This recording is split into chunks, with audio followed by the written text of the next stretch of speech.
하나님이 범죄한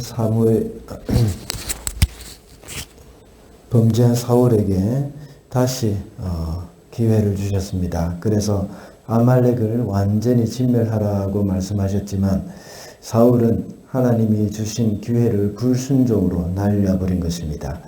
하나님이 기회를 주실 때 하나님의 말씀을 귀담아 들어야 하고 행동으로 순종해야 하며 마지막 마무리까지 온전해야 한다고 했습니다. 이제는 하나님이 사무엘을 보내셔서 사울을 책망하는 장면을 보게 됩니다. 인류의 조상 아담이 범죄하여 하나님이 아담을 찾아왔을 때 아담은 하와의 핑계를 댔죠. 그리고 하와는 뱀의 핑계를 대었습니다. 결국 사울도 그 책망받는 자리에서 회개를 하지 않고 변명만 늘어놓았던 겁니다. 그 결과 사울은 하나님으로부터 버림을 당하게 됩니다. 그래서 오늘은 버림받은 자라는 제목으로 말씀을 살펴보고자 합니다. 첫째로 자신의 영광을 추구할 때 버림을 받습니다. 12절입니다. 사무엘은 사울을 만나려고 아침에 일찍 일어났다. 누군가가 사울이 갈멜로 가서 성전비를 세우고 나서 거기에서 떠나 계속 행진하여 길갈로 내려갔다고 전해주었다. 여기서 사울이 가서 성전비를 세웠다는 말이 있습니다. 우리가 읽은 새 번역에서는 없지만 새 개역개정에서는 이 자기를 위하여라는 말이 있습니다. 성전비 또는 기념비를 세울 수는 있지만 이 사울은 무엇을 위해서 세웠느냐 하면 자기를 위해서 세웠다고 말씀하고 있습니다. 지금까지 성경을 볼 때에 많은 돌무더기 또는 기념비를 세웠습니다. 그 단을 쌓는 장면이 나옵니다. 그리고 사무엘도 역시 에벤에셀에서 돌을 세웠습니다. 그것은 모두가 자기들을 도우신 하나님을 기억하기 위해서였습니다.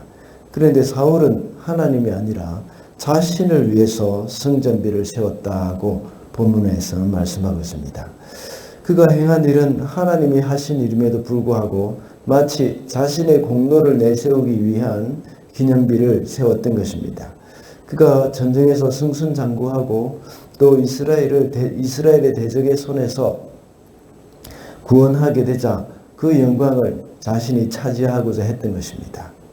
자신의 능력으로 큰 승리를 거두었다고 왕으로서의 능력을 인정받기를 원하는 마음이었습니다. 사람이 가장 경계해야 할 부분이 바로 이것입니다. 하나님이 받으실 영광을 자기가 차지하는 마음입니다. 하나님은 하나님을 높이는 사람을 사용하십니다. 자기 자신을 높이는 사람을 더 이상 쓰지 않으십니다. 그래서 하나님은 사울을 버리신 것입니다. 우리가 누리고 있는 모든 형통, 번영, 이것은 하나님의 도우심 때문입니다. 우리의 삶도 역시 늘 하나님의 영광에 마음을 쏟아야 합니다. 우리의 삶을 통해서 하나님이 드러나게 해야 우리가 행복해집니다. 그러나 사단은 항상 자신의 영광을 드러내는데 마음을 쓰게 만듭니다. 누군가가 나를 알아주지 않을 때 그때는 오히려 우리는 기뻐해야 합니다. 이것이 바로 성도의 자세입니다. 누군가 나를 알아주지 않을 때 바로 하나님이 높아지고 내가 낮아지고 하나님의 영광 받으시는 그런 기회라는 것을 생각하고 우리는 오히려 기뻐해야 할 때입니다. 둘째로 겸손의 마음을 잃을 때에 버림을 받습니다. 17절입니다.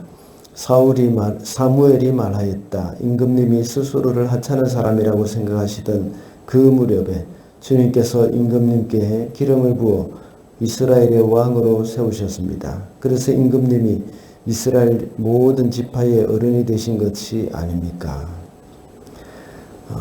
사무엘은 사울이 처음에 왕이 되었을 때에 그 마음을 생각나게 해 주었습니다. 과거에 나귀를 찾으러 가다가 사무엘을 만나서 왕이 될 것이라는 말을 들었습니다. 그 말을 들을 때에 사울이 대답한 말이 본문 지난번 우리가 살펴봤던 본문 사무엘상 9장 21절에 잘 나타나 있습니다. 이렇게 말하고 있습니다. 저는 이스라엘 지파들 가운데서도 가장 작은 베냐민 지파 사람이 아닙니까? 그리고 저희 가족은 베냐민 지파의 모든 가족 가운데서도 가장 보잘것없는데 어찌 저에게 그런 말씀을 하십니까? 정말 겸손한 태도이지 않습니까? 그리고 왕을 뽑기 위해서 제비를 뽑을 때도 그는 행구에 숨어 있었습니다. 불량배들이 사울을 무시하는 말을 할 때도 전혀 반응을 하지 않았습니다. 이렇게 겸손했던 사울이 어느새 그 초심을 잃어버렸던 것입니다. 예수님께서도 말씀하실 때에 이방의 집권자들은 억압하고 권세를 누리지만 하나님 나라의 지도자는 섬기는 자가 되어야 한다고 말씀하셨습니다. 이방 나라의 왕과는 달리 겸손하게 섬기는 사람이 되어야 합니다. 그러나 사울은 반대로 교만에 빠졌던 것입니다. 겸손한 사람은 늘 하나님의 뜻을 구하고 하나님의 인도를 따라갑니다.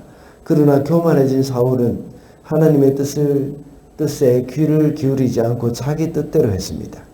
하나님은 교만한 자를 낮추시고 겸손한 자를 높이신다고 했습니다.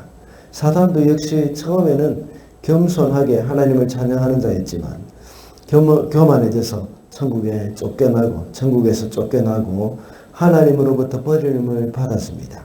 결국 사울도 교만함으로 인하여서 오히려 낮아졌고 하나님으로부터 버림을 받았습니다. 우리 성도들은 교만을 경계해야 합니다. 우리 마음속에 자신도 모르게 교만이 불쑥불쑥 올라옵니다. 섰다고 생각하는 자는 항상 넘어질까 조심하라고 사도 바울은 말하고 있습니다. 우리는 항상 우리 스스로가 교만한 마음이 틈타지 않도록 깨어 있어야 하겠습니다. 마지막으로 불순종할 때 버림을 받습니다. 22절입니다. 사무엘이 나무랐다. 주님께서 어느 것을 더 좋아하시겠습니까? 주님의 말씀에 순종하는 것이겠습니까? 아니면 번제나 화목제를 드리는 것이겠습니까? 잘 들으십시오. 순종이 제사보다 낫고 말씀을 따르는 것이 순양의 기름보다 낫습니다. 너무나도 유명한 말씀이지 않습니까? 사울이 아말렉과의 전쟁에서 사람은 물론이요 짐승들까지 다 완전히 멸하라고 하셨습니다. 그런데 살찐 짐승을 남겨놨습니다. 그 이유가 하나님께 제사를 드리기 위함이었다고 말하고 있습니다. 그때 사무엘의 대답이 방금 읽은 22절과 같습니다. 하나님이 이스라엘의 왕을 세웠지만 진정한 왕은 하나님이십니다. 아무리 인간으로서 왕이라고 하지만 그 왕은 하나님의 말씀에 순종해야 할 존재입니다. 아무리 사울이 최고의 제물을 하나님께 드리면서 제사를 한다고 해도 하나님은 그것보다 순종을 더 중요하게 여기십니다. 하나님의 말씀에 순종한다는 것은 하나님이 나의 왕이십니다 하는 고백이라고 말할 수 있습니다. 사울이 하나님께 제사를 드리기 위해서 남겨놨다고 핑계를 대고 있지만 결국은 하나님의 왕 되심을 인정하지 않는 것입니다. 이와 같이 성도가 만약에 하나님의 말씀에 순종하지 않는다면 내가 인생에 내가 바로 왕이라는 생각을 하는 것과 같습니다. 우리 인생의 왕의 자리에 주님이 있다고 하는 것은 주님의 말씀에 순종하는 것이라고 할 수 있습니다. 하나님이 원하시는 것은 우리가 드리는 헌물이나 많은 헌금이 아니라 하나님의 말씀에 순종하는 것을 더 원하신다는 것입니다. 말씀을 맺겠습니다. 오늘은 버림을 받은 자라는 제목으로 말씀을 살펴보았습니다. 사울이 버림을 받은 것은 자기의 영광을 추구하였고 겸손한 마음을 잃어버렸으며 불순종했기 때문이라고 했습니다. 우리가 이 땅에 살아가면서 다른 것에는 다 버림을 받을지라도 하나님께는 버림을 당하지 말아야 합니다. 그러므로 늘 하나님께 영광을 돌리고 겸손한 마음으로 하나님의 말씀에 순종하며 살아가는 저와 여러분이 되시기를 바랍니다.